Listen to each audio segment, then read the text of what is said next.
রাজধানী ঢাকার রাস্তায় সময় যেন থমকে দাঁড়ায় প্রতিদিনই। ট্রাফিক জ্যাম, রং লেন, অটোরিকশার দৌরত্ব সব মিলিয়ে দুর্বিষহ হয়ে পড়ে নাগরিকদের জনজীবন।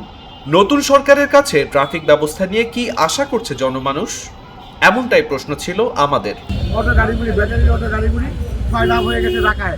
ডেইলি কত কি কুমিল্লা চিনি নয় গাড়িগুলো এই যে আমরা গাড়ি দিচ্ছে অটো রিক্সা। নোয়াখালী গেছি, ওখানে 28 ঘন্টা কাটাই গেছি। কালকে কুমিল্লা গেছি, ওখানে 17 ঘন্টা কাটাই গেছি। এক নম্বর দায়ী হচ্ছে ট্রাফিকের কোনো নিয়ন্ত্রণ নাই, ট্রাফিক জ্যাকশন করে না। আর দ্বিতীয়ত নিয়ন্ত্রণ হচ্ছে অটো গাড়িগুলি ব্যাটারি অটো গাড়িগুলি ফায়দা হয়ে গেছে ঢাকায়। মানুষ হচ্ছে বেশি গাড়ি হয়ে গেছে, চলাচলের মুশকিল। আর ট্রাফিক 10-20 টাকা গাড়ি যেখানে সেখানে ঘুরে যায়। এই দুইটা খুব বেশি প্রবলেম করছে এই যানজটের। এই অটোর কারণে যানজট বেশি লাগে। না কোনো ট্যাক্স দেয়, না কোনো খাজনা দেয়, না কিচ্ছু দেয়। অবৈধ কারেন্ট দিয়ে ব্যাটারি গাড়িগুলি কাজ করে। কারেন্টের এই দুর্ভোগ ওই ব্যাটারি দিয়ে হয়, আর কিছু বা এই আজকে ভাবে তো ঢুকে দেয়, যাইনি তো ঢুকে দেয়, চিবা পাইলে এই চিবাতে ঢুকে দেয়, মাঝে পাড়ে মাঝে উঠে উঠে দেয়, এবার যে ঢুকে দেয় চালাইতে পারি না। আর আমি কি করি ডেইলি কতটি কুমিল্লা চিনি নয়, আর কতটি এই অফিসটা চিনি নয়, আপনি বলেন।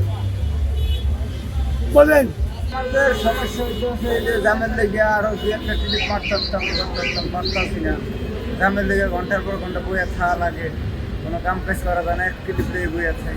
ও গাড়িগুলো এই যে আমরা এখানে 4 ঘন্টা ধরে বসে আছি। গাড়ি আমার মাল এমার্জেন্সি মাল, আমি মাল নামাইতে পারতাছি না, যাইতে পারতাছি না।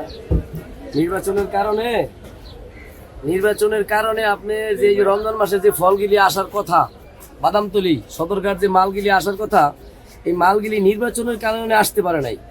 নির্বাচনের শেষে সব গাড়িগুলি এক লগে ছাড়ছে। 5,000 গাড়ি চিটাগাং থেকে গেলে এক লগে ছাড়ছে। 5,000 গাড়ি তো আপনার ঢাকা শহরে জায়গা দেওয়ার মতো জায়গা নাই, আছে? 5,000 গাড়ি যারা এক লগে ছাড়ছে চিটাগাং থেকে, এই দোষ হ্যাঁ গো, সরকারের কি দোষ? সরকারের কোনো দোষ নাই। সরকার কেবল কালকে গঠন করছে, শপথ গ্রহণ করছে। এত তাড়াতাড়ি সে কোনো তৎকালীনভাবে কোনো নিতে পারবে না, অ্যাকশন নিতে পারবে না। পারবে না। গাড়ি দিচ্ছে অটো রিক্সা, বিশেষ করে বেশি এরা উল্টা পাল্টা চলাফেরা করে, আইন কানুন মানে না, নিয়ম কারণ মানা ছাড়াই উল্টা পাল্টা চলে। যেটা 2 মিনিটের রাস্তাও না, 1 ঘন্টার উপরে। কিন্তু সরকার যেটা ভালো মনে করে বলতে পারি না। চাওয়া পাওয়া তো একটাই, সবাই একটু শান্তিতে অন্তত ঢাকা সিটিতে বসবাস করে ভালোই হইত। অটো রিক্সা যদি না উঠায় যদি চলে, তাহলে এদের লাইন আলাদা করে দিলে যানজট কিছুটা হলেও কমবে। বিশেষ করে রাস্তা থেকে এই অটো উঠাইতে হবে।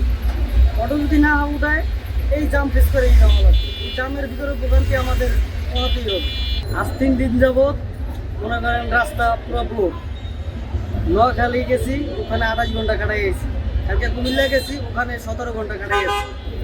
আজকে এই যে বাহাদুর শাহ পার্কের সামনে এই যে বসছি, আজকে প্রায় 5 ঘন্টা 6 ঘন্টা হয়ে গেছে, এখনো লড়াচড়ার কোনো খবর নাই। এই যে জায়গায় আছি ঠিক সেই জায়গায় বসা আছে। এখন জাম যদি ছুটেতে যাই, তাহলে অটো গাড়ি বদ্ধ করে দিবি। আর অটো গাড়ি বদ্ধ করলে আমার বাইরে আদর হাতে পাই, কি করে খাইবে না তো কথা। অটো গাড়িটার লেগে আরো মূল যাও, সারাদিনই যাম।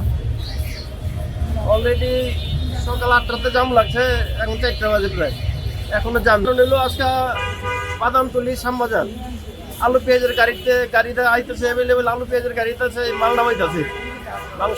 অলরেডি বাদামতলি ফলের গাড়ি ঢুকতেছে, এই ফলের গাড়ি খালি করতেছে, একটার পর একটা খালি হইতেছে, একটার পর একটা গাড়ি দিয়েছে। অলরেডি আমরা জানতেছি 2টা পোস্টের লেগে আজকে এই ভয়াবহ জামটা।